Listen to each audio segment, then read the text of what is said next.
was adopted by a white missionary couple. I was adopted. Immediately placed for adoption. I was in foster care with one family for 18 years. They were white. My parents loved us, and I understand that, but at the same time, they took the idea that they were saving us from ourselves. Being saved, and I should be grateful for the life that I've been given, because any child on the reservation would give anything to live as I was living. They took us away from our mom. They came marching right in and literally took us and thousands of other children from their home. It's a way to eradicate us. And to go to a nation's children is one of the sure ways to do that.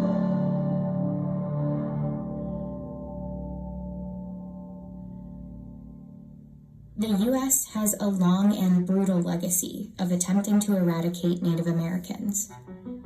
For centuries, they colonized Native American lands and murdered their populations. They forced them west and pushed them into small, confined patches of land.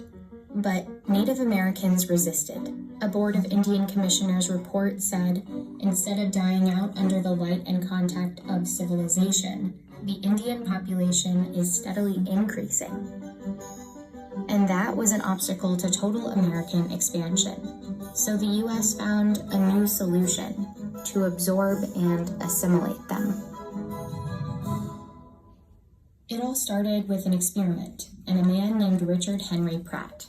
He had in his charge some prisoners of war, and he taught these men how to speak English, how to read and write, and how to do labor. He dressed them in military uniforms and basically ran an assimilation experiment. And then he took his results to the federal government and said they're capable of being civilized. So he was able to get this project funded. In 1879, the government funded Pratt's project, the first ever off-reservation boarding school for Native American children. His motto was to kill the Indian and save the man. What started there at the Carlisle Indian Industrial School was nothing short of genocide, disguised as American education. Children were forcibly taken from reservations and placed into the school, hundreds, even thousands of miles away from their families. They were stripped of their traditional clothing, their hair was cut short. They were given no names and forbidden from speaking their native languages. To take our children and to indoctrinate them into Western society, to take away their identity as Indigenous peoples, their tribal identity.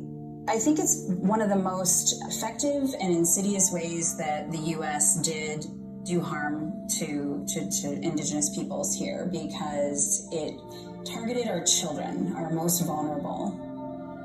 And they tried to make us ashamed for being Indian, and they tried to make us something other than Indian. There are also accounts of mental, physical, and sexual abuse, of forced manual labor, neglect, starvation, and death. My great-grandfather went to Carlisle, and nobody in my family ever talked about it. So if you Google Indian boarding schools, the majority of the pictures that you will see will be actually from Carlisle. Colonel Pratt created propaganda. He hired a photographer to create those before and after photos to show that his experiment was working. So it was, intentional propaganda. And it worked. The Carlisle model of education swept the country and led to the creation of over 350 boarding schools to assimilate Native American children. On the one hand, we have the Navajo as we find him in the desert. Few of these boys and girls have ever seen a white man. Yet, through the agencies of the government, they are being rapidly brought from their state of comparative savagery and barbarism to one of civilization. In 1900, there were about 20,000 Native American children in these schools. By 1925, that number more than tripled. Families that refused to send their kids to these schools faced consequences like incarceration at Alcatraz or the withholding of food rations. Some parents who did lose their children to these schools even camped outside to be close to them. Many students ran away. Some found ways to hold on to their languages and cultures. Others, though, could no longer communicate with family members. And some never returned home at all. By stripping the children of their Native American identities, the U.S. government had found a way to disconnect them from their lands. And that was part of the U.S. strategy. During the same era in which thousands of children were sent away to boarding schools, a number of U.S. policies infringed on their tribal lands back home. In less than 5 decades, 2/3 of Native American lands had been taken away. The whole thing was purposeful, and the fact that it has been buried in the history books and not acknowledged is also intentional. And in fact, the same tactics were used in New Zealand, Australia, Canada. All of these countries have acknowledged, apologized, or reconciled in some way, except for the United States. Over time, the brutality of boarding schools started to surface. And after a 1928 report detailed the horrific conditions at some schools, many began to close. In the 1960s, Indigenous activism rose alongside the Civil Rights Movement. And by the 1970s, that activism forced more schools to shut down. The government handed over control of the remaining boarding schools to tribes to be run in partnership with the Bureau of Indian Affairs. But just as the boarding school era started fading, another assimilation project took shape: adoption. The main goal of this pilot project was to stimulate the adoption of American Indian children to primarily non-Indian adoptive homes. They claimed it was to promote the adoption of the forgotten child, but it was essentially a continuation of the boarding school assimilation tactics. And the strategy came with a financial advantage for the government too. Adoption was cheaper than running boarding schools. But first, adoption officials had to sell white America on the idea of adopting Native American children. Feature stories like this one in Good Housekeeping marketed them to white families. They were described as unwanted, and adoption gave them a chance at new lives.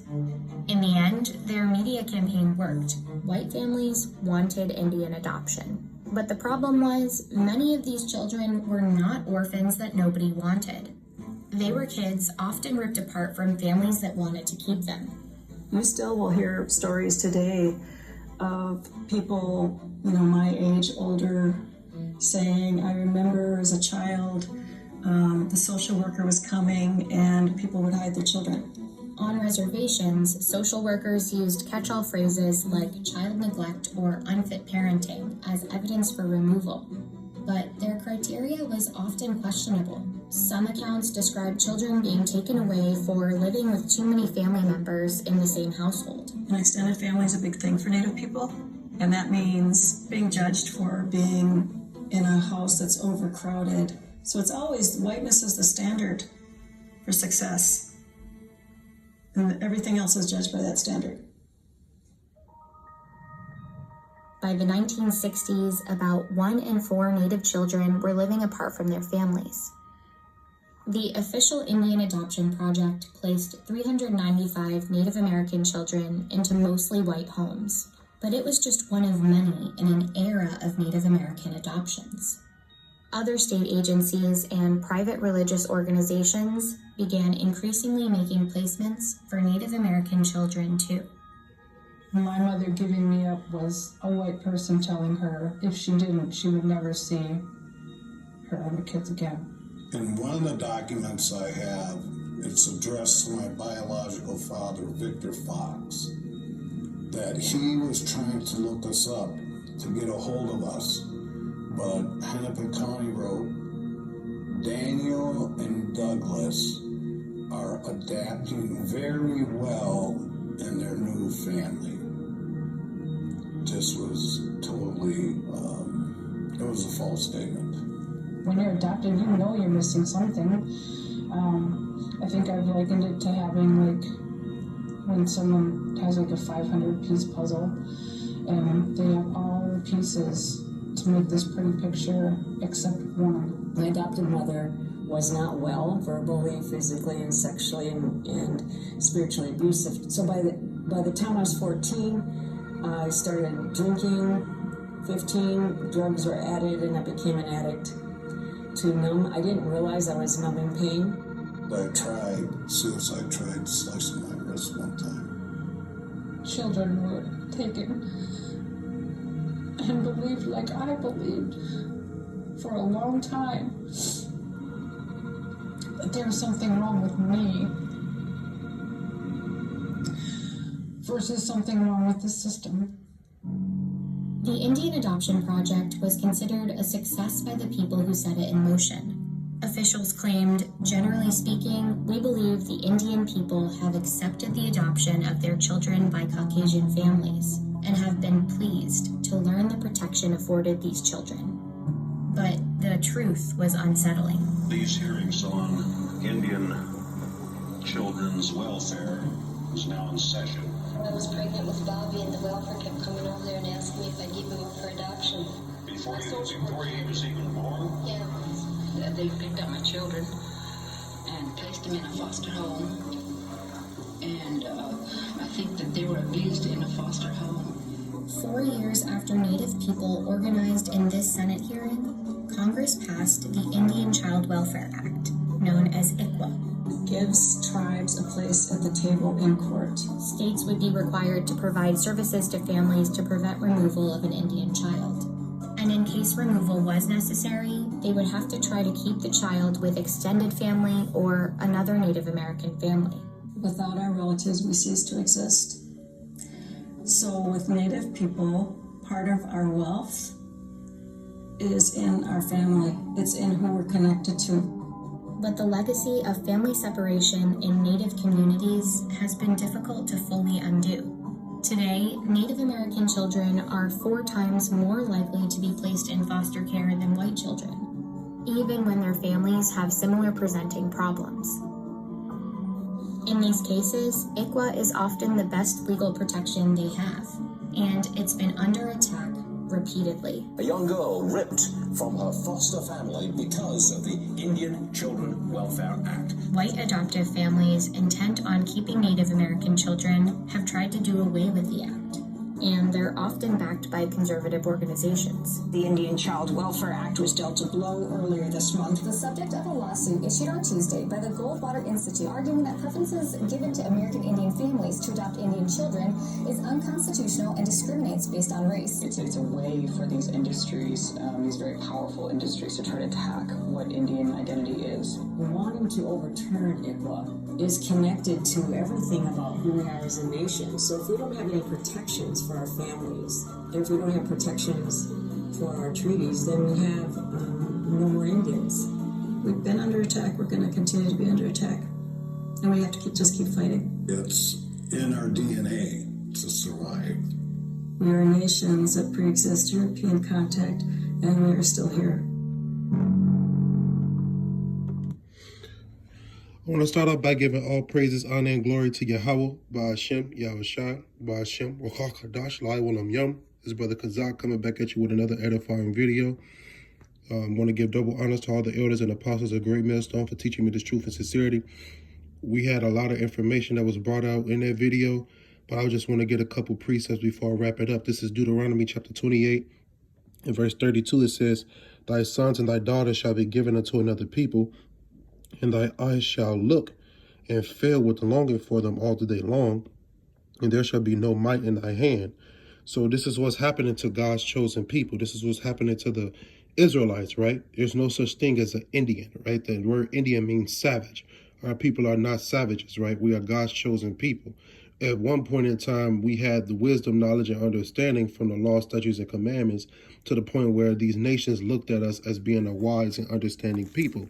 Don't take my word for it. Go over to Deuteronomy chapter 4 and verse Deuteronomy chapter 4 and verse 6. It says, "Behold, I have taught you statutes and judgments, even as the Lord my God commanded me, that ye should do so in the land whither ye go to possess it, to keep therefore and do them, for this is your wisdom and your understanding in the sight of the nations, which shall hear all these statutes and say, surely this great nation is a wise and understanding people, right? So at one point in time in history, under the rulership of King David, we were revered, right? We were seen as mighty men and as mighty women, you know, on this earth, right? During the dark ages, we ran this place, right? So our kids are being taken from us, right? It says, verse 32 again, Deuteronomy 28:32, thy sons and thy daughters shall be given unto another people, and thine eyes shall look and fill with the longing for them all the day long, and there shall be no might in thy hand. There was no power in their hands. The so-called Indians, the so-called Native Americans, are God's chosen people. You understand? We are God's chosen people, the so-called Black Native Americans and Hispanics, right?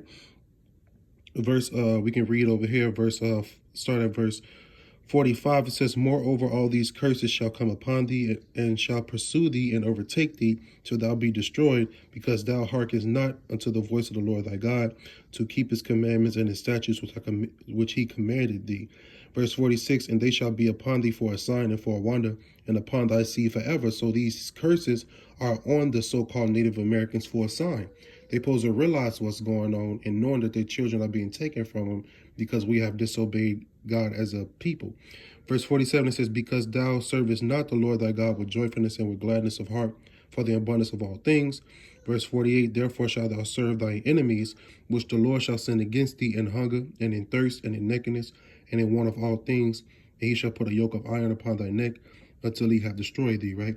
So these nations are destroying us, right? But we're still surviving because of the Lord's mercy, his plenteous mercy.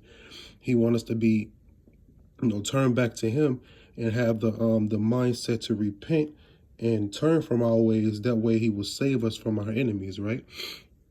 And so there's just a couple precepts that I wanted to give out before, you know, depart. This is Deuteronomy chapter 26 and verse 16. It says, this day the Lord thy God hath commanded thee to do these statutes and judgments. Thou shalt therefore keep and do them with all thine heart and with all thy soul, right? So this is how we're going to change the position that we're in, by keep fighting, by keep surviving and doing what the Lord said. Keeping the law, statutes, commandments, the judgments with all our heart, meaning all our mind, and with all our soul. With that, I want to say Shalom to Yasharallah, Shalom to the elect, to the Bakayah, right? I want to give, once again, double honors to all the elders and apostles. A great millstone for teaching us this doctrine, teaching us sound doctrine, teaching us edifying doctrine continuously. I want to give all praises, honor, and glory one more time to Yahweh, Ba'ashem, Yahushai, Ba'ashem, Rakach Kadash, right? I want to also lastly give thanks to all the angels that record everything we do. Shalom.